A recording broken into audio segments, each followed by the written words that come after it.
Is ChatGPT? How do I protect my wife from my mother? ChatGPT responds, "Are you from Pakistan?" No answer is available yet. He says, "Mama, I want to marry this girl. This is Fatima." Yes, yes, of course. Fatima, I'm going to treat her just like my own daughter. You like her, I love her. Let's do this. Whatever my son wants. She's lying. She doesn't want you to be happy. Let me tell you, she's lying. First she says, "Whatever you want, beta." What she really says is, any woman on the planet I will accept, except Fatima.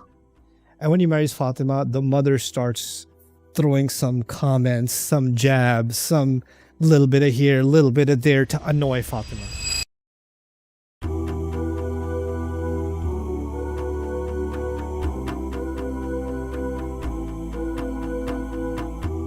You know, when I went to Pakistan 2 years ago, and it was an amazing experience. I learned a lot. I'm from Pakistan. I love Pakistan to death. And I discovered a lot of things about Pakistan. And one of the things I discovered about Pakistan is I heard some of the dumbest conversation I've ever heard in my life and some of the smartest conversation I ever heard in my life. The entire spectrum of human intelligence was before me in Pakistan. Right? But one of the craziest things I discovered about Pakistan was that people are depressed in their families. Like, family life is very depressing. And why is family life depressing? Because mother-in-laws hate daughter-in-laws, daughter-in-laws hate mother-in-laws, the men are tired of everything, they hate everyone. And but why is all of that happening? Because nobody has a higher purpose than establishing their territory inside the family. The ultimate objective is, who's boss around here? Who's boss around here? And what they've done, you don't have to agree with my observation, but I'm going to say it like I see it. I saw men in that country, and probably other countries, similar things are happening. Their mothers, first of all, our mothers, right? Many of our mothers, they did not get any respect at home when they got married, right? This is our family.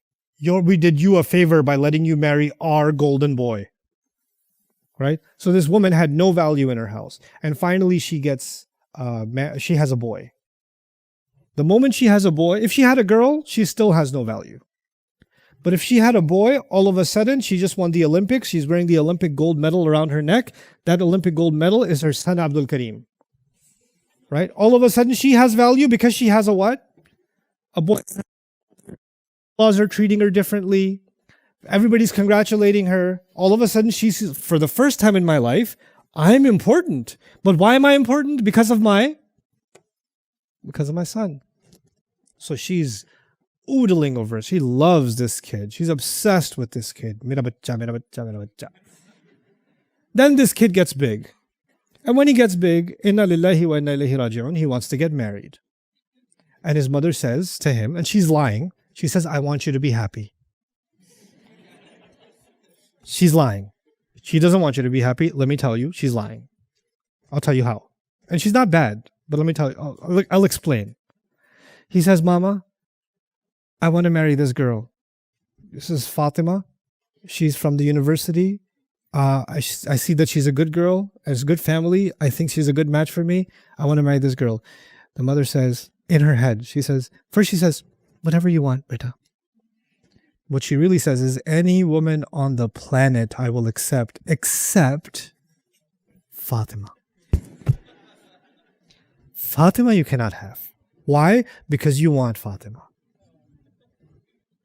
Because if you get Fatima and you want it to be with Fatima, then she will have value in your eyes. And the more value she has in your eyes, I will lose my gold medal and attention will turn towards this girl. The one thing that gave this woman value was what?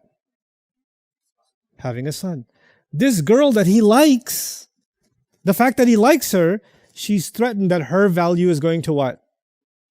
Go away. Or she says, "Oh, you want to marry Fatima, huh?" There's another scenario. Some women are more strategic about this.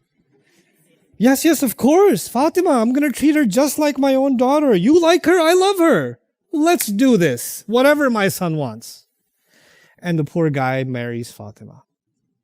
And when he marries Fatima, the mother starts throwing some comments, some jabs, some little bit of here, little bit of there to annoy Fatima. And when the thing about Fatima is, she's also well trained. So when Fatima gets annoyed, she doesn't respond to the mother. She doesn't get angry at the mother. Who does she get angry at? She gets angry at Abdul Karim. You people, your family, you don't protect me, you don't respect me, your family, what do you want me to do? I didn't say anything. Yeah, but your mother said it. Okay, I promise next time we go anywhere within 1 mile of my mother's existence, I will put duct tape on my mother's mouth so that you can exist in peace. That's not what I'm saying. I just need you to protect me. Tell me how to protect you. Handcuffs? What do you need? To help me out. I don't know. You figure it out. And this guy, Abdul Karim's like, how do I protect my wife from my mother? Is ChatGPT? How do I protect my wife from my mother? ChatGPT responds, are you from Pakistan? No answer is available yet.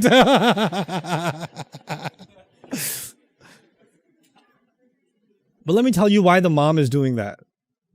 The mom is doing that because she knows the girl is not going to respond to her. The girl's going to respond to him. And then their marriage is going to get ugly.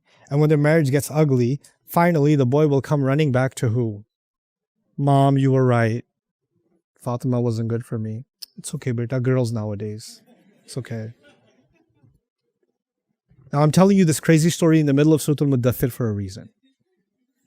These men are caught in between two women that are in their... I didn't talk about the girl and her craziness either. The wife has her own craziness. Because if you have a problem with... If the mother is saying something to you, are you an adult, Fatima? Yes. Is his mother an adult? Yes. Two adults have a problem with each other. What do human beings do all over the world when two adults have a problem with each other? No, they don't fight, they talk to each other. Adults, not 3-year-old. Stop having your dreams come true. I'm going to leave you guys in here. Here's a sword. Here's a knife. Here's a couple of baseball bats. I'll be back in 3 hours. Figure it out. When two adults have a problem with each other, they talk to each other. But no. The mother will say to Abdul Karim, oh, your wife owns you. She just owns you. You just want to disrespect your mother for your wife. And the wife, Fatima, will turn to Abdul Karim and say what? You're just a mama's boy. Your mother owns you. So Abdul Karim just hit the lottery. His mother is lighting him up. And then he comes home and his wife is also lighting him up. And they both say, we love you. Right? What happens in this situation? And these men are so trapped and they're so depressed and they're so broken. They can't make anyone happy. Their mother's not happy, their wife's not happy, they're not happy, the children, they're getting guilted from all sides. You think these people are going to invent anything? You think these people are going to build a strong economy? You think these people are going to think about building the ummah? They're going to solve any problems? 80-90% of their energy is lost in petty, useless, pathetic, childish drama, right? Why? Because nobody in that family has a higher purpose. So what's their ultimate purpose? Their ultimate purpose is who has more influence over poor Abdul Karim. And Abdul Karim is starting, inside his heart, he's starting to hate everybody. He just hates everybody. He's just lost it. This stupidity, why? Because there's no higher objective. Nothing. And so now you have to have sabr with your family. Right? We need to break away.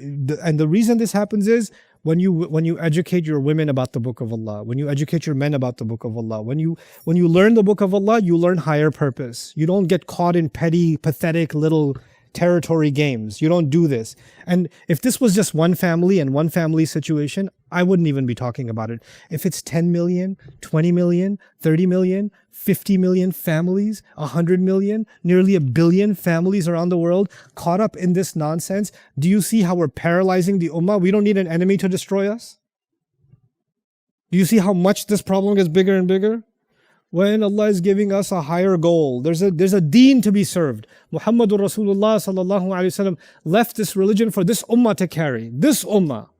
And this ummah is busy with other things. Other things that have zero value. If we don't snap out of this, then you're never going to get to wali rabbika fasbir. We're never going to get there, you know.